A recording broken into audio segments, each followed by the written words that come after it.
আসসালামু আলাইকুম। প্রিয় ভাই ও বোনেরা, সব প্রশংসা আল্লাহ তাআলার জন্য, যিনি আমাদের সৃষ্টি করেছেন, ঈমান দান করেছেন এবং আজ এই গুরুত্বপূর্ণ নসিহত শোনার তৌফিক দিয়েছেন।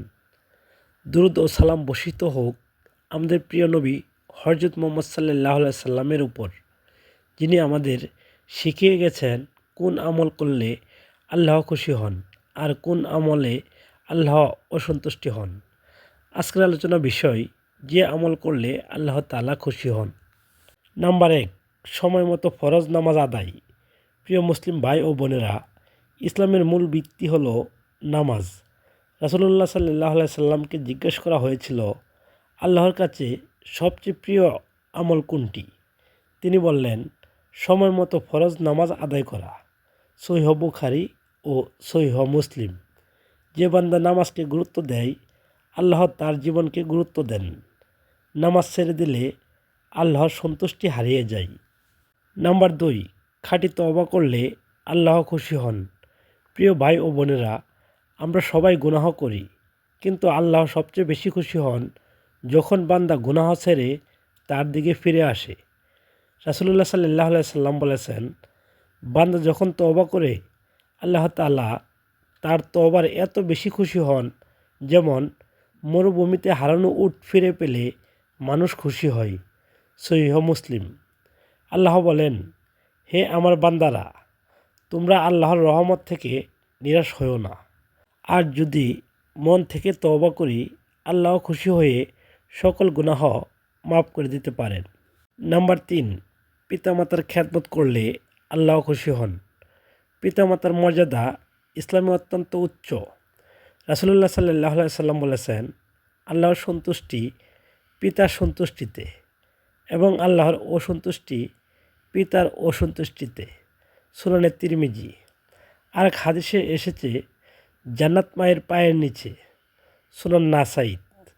যে বান্দা মা বাবাকে কষ্ট দেয়, সে আল্লাহকে কষ্ট দেয়, আর যে মা বাবাকে খুশি করে, সে আল্লাহকে খুশি করে। নাম্বার 4, মানুষের উপকার করলে আল্লাহ খুশি হন। ইসলাম শুধু ইবাদতের নাম নয়, ইসলাম মানুষের জন্য কল্যাণ। রাসূলুল্লাহ সাল্লাল্লাহু আলাইহি সাল্লাম বলেছেন, মানুষের মধ্যে আল্লাহর কাছে সবচেয়ে প্রিয় সেই ব্যক্তি যে মানুষের সবচেয়ে বেশি উপকার করে। আরেক হাদিসে এসেছে, আল্লাহ দয়ালুদের প্রতি দয়া করেন। সহিহ মুসলিম। একটু সাহায্য, একটু ভালো কথা, একটু মহানুভূতি, এই ছোট কাজগুলি আল্লাহকে খুশি করে। নাম্বার 5, আল্লাহর জিকির করলে আল্লাহ খুশি হন। জিকির হলো হৃদয়ের খাবার।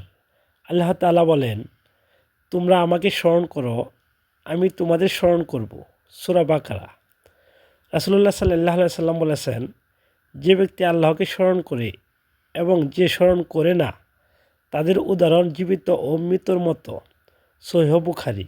সুবহানাল্লাহ, আলহামদুলিল্লাহ, লা ইলাহা ইল্লাল্লাহ, এই জিকিরে আল্লাহ সন্তুষ্ট হন। নাম্বার 6, গোপনে সদকা করলে আল্লাহ খুশি হন। রাসূলুল্লাহ সাল্লাল্লাহু আলাইহি সাল্লাম বলেছেন, 7 শ্রেণীর মানুষ কিয়ামতের দিন আল্লাহর ছায়ায় থাকবে। তাদের একজন হলো সেই ব্যক্তি যে এমনভাবে সদকা করে যে তার বাম হাত জানে না ডান হাত কী দিয়েছে। সহিহ বুখারী ও সহিহ মুসলিম। সদকা বিপদ দূর করে, রিজিক বাড়ায় এবং আল্লাহকে খুশি করে। নাম্বার 7, ধৈর্য ও কৃতজ্ঞতা করলে আল্লাহ খুশি হন। রাসূলুল্লাহ সাল্লাল্লাহু আলাইহি সাল্লাম বলেছেন, মুমিনের বিষয় আশ্চর্যজনক, সে সুখে শুকর করে, কষ্টে ধৈর্য ধারণ করে, উভয় অবস্থায় তার জন্য কল্যাণ। সহিহ মুসলিম। ধৈর্যবান বান্দাকে আল্লাহ ভালোবাসেন। প্রিয় ভাই ও বোনেরা, আল্লাহ খুশি হলে দুনিয়া সহজ হয়, কবর নূরে ভরে যায়, আখিরাত জান্নাতে পরিণত হয়। আজ আমরা নিয়ত করি, নামাজ ছাড়ব না, তওবা করব, মা বাবার খেদমত করব, মানুষকে কষ্ট দেব না, আল্লাহকে বেশি বেশি স্মরণ করব। হে আল্লাহ, আমাদের সেই সব আমল করার তৌফিক দিন যে আমলে আপনি খুশি হন।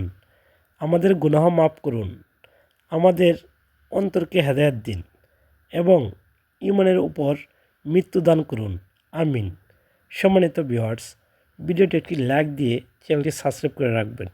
আসসালামু আলাইকুম।